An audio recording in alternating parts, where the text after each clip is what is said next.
This is the story of a browser that pays you for browsing the internet.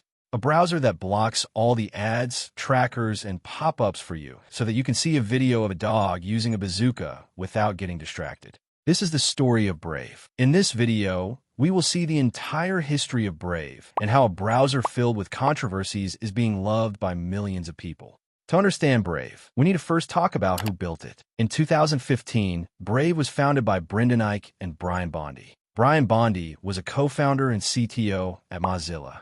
But Brendan Eich? He's a legend. He's the creator of JavaScript, the language that runs most of the modern web. He was also a co-founder, CTO, and CEO of Mozilla. But in 2014, Brendan faced a huge controversy after his past support for California's Proposition 8, which opposed same-sex marriage. The backlash was intense, and he was forced to leave Mozilla.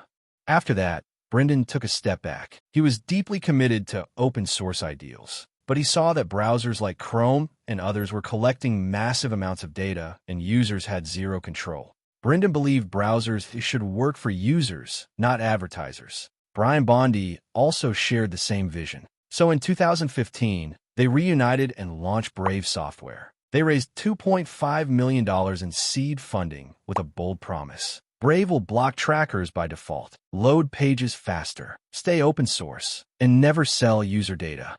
And with that objective, in 2016, the first version of Brave was released. But the real twist was yet to come. In 2017, Brave introduced the idea that changed everything. They introduced BAT. It stands for Basic Attention Token. So it is like a digital token used by the Brave browser to reward users, creators, and advertisers.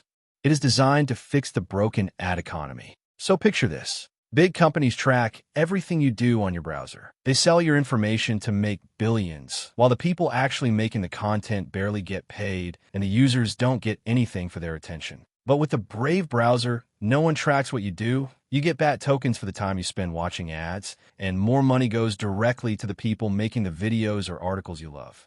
So it's a whole different system, and it's one of the reasons what made the Brave browser popular. So in 2017, they launched an ICO and raised $35 million in just 30 seconds as people from all over the world rushed to support the project. ICO is like an IPO, but it's for cryptocurrency rather than stock.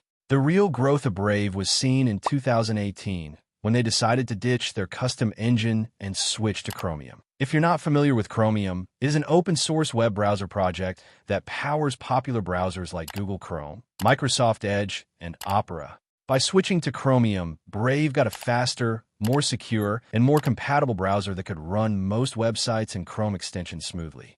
So because of this, Brave crossed around 3 million active users, and it was still in an experimental phase. It was in 2019 that they finally launched Brave 1.0, a stable version. So that's a little backstory and growth story of Brave. So let's finally talk about the controversies around Brave. Their first was in 2016, the ad replacement controversy. When Brave first launched, it blocked website ads and planned to replace them with its own ads without asking website owners. Publishers were furious, and major media groups accused Brave of stealing their ad revenue and even sent legal warnings. The next one was in 2018. YouTubers got donations they never approved. YouTubers like Tom Scott noticed something strange. Brave was asking users to tip creators, even if those creators never signed up. Creators felt uncomfortable seeing money collected in their name. Brave changed its system, so creators now must participate voluntarily to receive tips from users. The next controversy was in 2020. Affiliate link injection drama. Brave was caught automatically adding its referral codes to crypto websites like Binance. When users typed Binance.com, Brave quietly changed and added their affiliate link. The company's CEO apologized and promised that there would be no more links like this. The next controversy was in 2021. Tor privacy leak. Tor is a feature that allows users to route traffic through the Tor network to hide their IP address and bypass geo-restrictions. Brave also offers Tor browsing for extra privacy. But researchers found that Brave's Tor tabs were leaking DNS requests to internet providers, meaning users weren't as anonymous as expected. Brave fixed the issue quickly and said it happened because of how Tor and ad blocking interacted.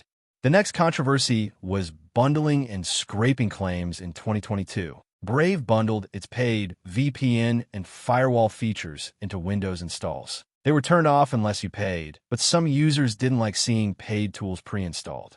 Brave was also accused of secretly scraping websites for data resale, but Brave denied this, saying it follows website rules, no raw data is sold, and data is only used for APIs and services. So these are some major controversies around Brave, but still, people love it. So that's the story of Brave. Some people love it, and some people don't. But we can't deny the fact that Brave forced the internet to rethink privacy. Let me know in the comments if you love Brave or not. By the way, if you want to improve your development skills by building real-world projects like Git, Redis, or an HTTP server from scratch, check out Codecrafters. Link is in the description. If you enjoyed this video, make sure to like, share, and subscribe for similar stories. And I'll see you in the next one.